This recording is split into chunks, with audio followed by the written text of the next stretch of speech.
Guys welcome to in my channel. So we are going to discuss. So friends, आज के lecture में हम बात करेंगे यूपी एल्टीग्रेड सहायक अध्यापक एंड बायोलॉजी। सो फ्रेंड्स, अंतिम प्रहार है, ये मॉडल सेट 3 है हमारा। परीक्षा से एक दिन पूर्व की जो हमें क्वेश्चंस मतलब करके जाने हैं, तो वो क्वेश्चंस मैं इस लेक्चर में आपको कराऊंगी। राइट। सो फ्रेंड्स, जितने भी स्टूडेंट्स यूपी एल्टीग्रेड बायोलॉजी का एग्ज़ाम दे रहे हैं बायोलॉजी सब्जेक्ट से, तो उनके लिए काफ़ी यूज़फुल होने वाला है ये लेक्चर। तो इसमें मैंने आपको पूरा कंप्लीटली पैटर्न ये दिखाया है कि आपको वहाँ पर किस टाइप का पेपर मिलेगा। सो फ्रेंड्स, आपको इस टाइप का पेपर देखने के लिए मिलेगा। इसमें टाइम 2 घंटे एंड प्रश्नों की संख्या 120। तो आपको 2.5 घंटे का समय मिलेगा। इसमें 2 घंटे का समय दिखाया है क्योंकि ये इतना ही है, मतलब कि 120 इसमें क्वेश्चंस है। तो हमें जो एग्ज़ाम में देखने को मिलेंगे वो 30 क्वेश्चंस हमारे जीके जीएस के भी आपको वहाँ पे देखने को मिलेंगे। मतलब 150 क्वेश्चंस मिलेंगे और टाइमिंग हमारा 2.5 घंटे का हमारा टाइम हो जाएगा। तो यहाँ पर अब हम करेंगे ओनली जूलॉजी और बॉटनी के क्वेश्चंस, कि जूलॉजी के 60 नंबर की जूलॉजी एंड 60 नंबर की बायोलॉजी, 60 नंबर की जूलॉजी एंड 60 नंबर की बॉटनी के क्वेश्चंस किस टाइप के हमें वहाँ पे एग्जाम में देखने को मिलेंगे। तो मैं आपको कराऊंगी 120 क्वेश्चंस। तो 120 क्वेश्चंस में आपको, अगर आपको अपने एग्ज़ाम में बैठते टाइम अगर 10-10 क्वेश्चंस भी मिलते हैं तो आपके लिए काफ़ी बहुत अच्छा बेनिफिट आपको मिल सकता है। तो चलते हैं हम अपने फर्स्ट क्वेश्चंस पे। लेट स्टार्ट, देरी नहीं करेंगे। तो सबसे पहले मेरा फर्स्ट क्वेश्चन है यहाँ पर ये डीएनए पैकेजिंग।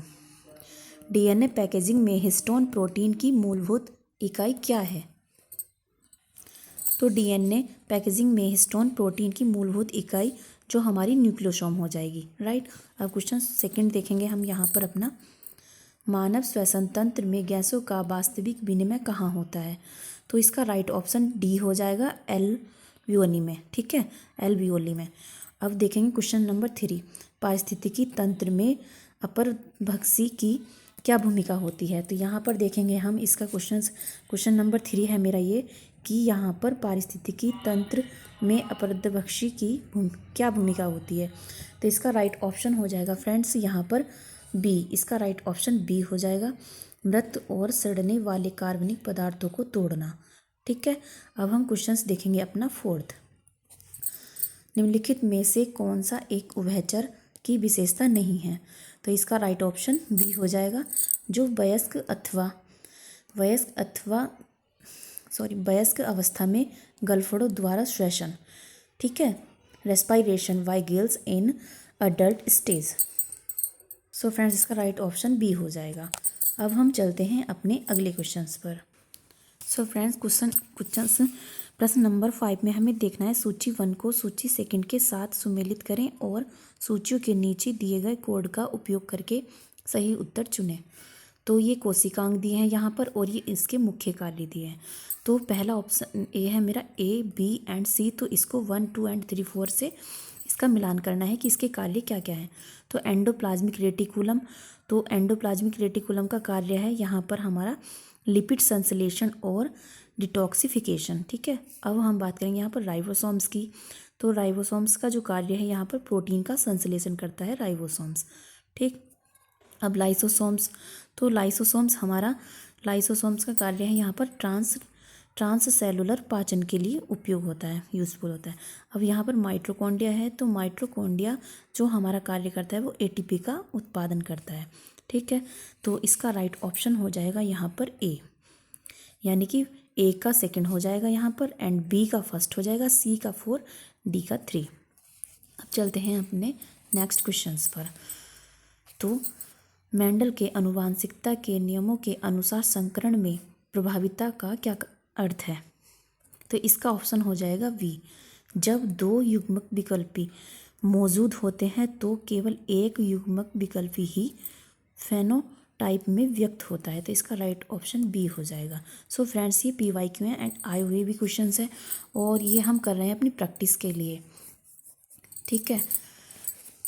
अब हम क्वेश्चंस देखते हैं अपना सेकंड 7। तो निम्नलिखित कथनों पर विचार करें।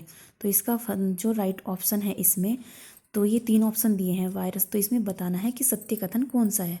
क्या ये तीनों सही हैं, क्या 2 सही हैं, क्या एक सही है। तो वायरस जीवित और निर्जीव दोनों के लक्षण प्रदर्शित करते हैं, तो ये तो हमारा राइट हो जाएगा यहाँ पर। ठीक है, ये सही हो जाएगा। एंड वायरस में केवल डीएनए अनुवांशिक सामग्री के रूप में होता है, सो नहीं, ये ऑप्शन हमारा गलत हो जाएगा। अब हम बात करेंगे अपना तीसरा, वायरस में कोशिकांग नहीं होते हैं, तो ये सत्य है। तो हमारा राइट ऑप्शन जो होगा इसमें, राइट ऑप्शन होगा हमारा सी। यहाँ पर केवल फर्स्ट एंड थर्ड ही सत्य है। अब हम बात करेंगे यहाँ पर क्वेश्चन नंबर 8 की। फाइलम एनिलिडा में पैरापोडिया और सीटा का क्या कार्य है? सो गमन और कुछ हद तक श्वसन, locomotion and to some extent respiration. ठीक है, अच्छा, इसका राइट ऑप्शन सी हो जाएगा। अब क्वेश्चंस की बात करेंगे हम 9 की। तो मानव अंतःस्रावी तंत्र में कौन सी ग्रंथि मास्टर ग्रंथि कहलाती है? क्योंकि यह अन्य अंतःस्रावी ग्रंथियों के कार्यों को नियंत्रण करती है। तो इसका राइट ऑप्शन हो जाएगा पिट्यूटरी ग्लैंड, पीयूष ग्रंथि। ठीक है, अब हम चलते हैं अपने क्वेश्चन नंबर 10 पर। निम्नलिखित में से कौन सा क्रस्टेशियन का एग्जाम्पल नहीं है? तो इसमें कौन सा नहीं है वो बताना है। लाइक प्राउन भी है, क्रैब भी है एंड लोवेस्टर भी है। ठीक है, तो इसमें जो हमारा स्पाइडर, मकड़ी, ये नहीं है।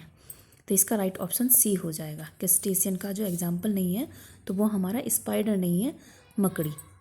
अब हम चलते हैं अपने क्वेश्चन नंबर 11 पर। भारत में जैव विविधता हॉटस्पॉट के रूप में नामित क्षेत्र कौन से हैं? ठीक है, तो इसका जो राइट ऑप्शन हो जाएगा वो है बी, पश्चिम घाट और पूर्वी हिमालय। ठीक है, अब हम चलते हैं क्वेश्चन नंबर 12 पर। मानव आँख में रंगीन दृष्टि के लिए कौन सी कोशिकाएं जिम्मेदार होती है? तो इसमें जो होती हैं वो कौन से? ठीक है, इसका राइट ऑप्शन बी हो जाएगा। सो फ्रेंड्स, अब हम देखेंगे यहाँ पर क्वेश्चन नंबर 13। मोलस्का के किस वर्ग में टॉर्सन की घटना पाई जाती है? तो इसका राइट ऑप्शन हो जाएगा गैस्ट्रोपोडा में। ठीक, एंड अमीबा में भोजन का पाचन किस संरचना में होता है? तो इसका राइट ऑप्शन हो जाएगा फूड वैक्यूल, खाद्य रिक्तिका में। ठीक है, अब देखें क्वेश्चन नंबर 15। प्राकृतिक चयन के सिद्धांत में फिटनेस का क्या अर्थ है? तो जीवित रहने और प्रजनन करने की क्षमता। इसका राइट ऑप्शन सी हो जाएगा। निम्नलिखित में से कौन सा प्रोटीन शरीर में ऑक्सीजन परिवहन में शामिल है? तो ये इसका राइट ऑप्शन सी हो जाएगा, हीमोग्लोबिन। ठीक है, जनसंख्या वृद्धि के लॉजिस्टिक मॉडल में वह अधिकतम जनसंख्या आकार क्या कहलाता है जिसे पर्यावरण बनाए रख सकता है? ठीक है, जिसे पर्यावरण बनाए रख सकता है। तो इसका राइट ऑप्शन बी हो जाएगा, वहन क्षमता। वहन क्षमता, इसका राइट ऑप्शन बी हो जाएगा। ठीक है, अब देखेंगे, आते हैं हम 18 पर। जलीय स्तनधारियों जैसे डॉल्फिन और व्हेल में कौन सा श्वसन अंग होता है, मतलब जिससे वो सांस लेते हैं? तो ये हो जाएगा लंग्स, फेफड़े। इसका राइट ऑप्शन बी हो जाएगा। ठीक है, फेफड़े यहाँ पर। अब देखेंगे 9। उत्परिवर्तन के बारे में निम्नलिखित कथनों पर विचार करें। उत्परिवर्तन डीएनए अनुक्रम में यादृच्छिक परिवर्तन होते हैं, या परिवर्तन हमेशा हानिकारक होता है, या सेकंड देखेंगे हम, या परिवर्तन जैव विकास के लिए भिन्नता का एक महत्वपूर्ण स्रोत है। ठीक है, तो इसमें ऊपर दिए गए कथनों में से कौन सा सही है? तो इसमें केवल, इसका राइट ऑप्शन डी सी हो जाएगा, केवल फर्स्ट एंड थर्ड इसमें राइट है। ठीक है, मतलब एक तो हमारा ये थर्ड ऑप्शन सही है कि उत्परिवर्तन जैव विकास के लिए भिन्नता का एक महत्वपूर्ण स्रोत है, ये राइट है। ठीक है, और उत्परिवर्तन डीएनए अनुक्रम में यादृच्छिक परिवर्तन होते हैं, एक ये सही है। इसमें ये गलत है, पर उत्परिवर्तन हमेशा हानिकारक होते हैं, तो ऐसा सत्य नहीं है। राइट, हम बात करेंगे यहाँ पर क्वेश्चन नंबर 21 की। तो निम्नलिखित में से कौन सा युग्म सही सुमेलित नहीं है? ठीक है, तो इसमें देखें कौन सा सही नहीं है। तो इसमें है हमारा सो फ्रेंड्स, बात करेंगे हम यहाँ पर कि राइट ऑप्शन मतलब कि सही सुमेलित कौन सा नहीं है, निम्नलिखित में से कौन सा युग्म सही सुमेलित नहीं है।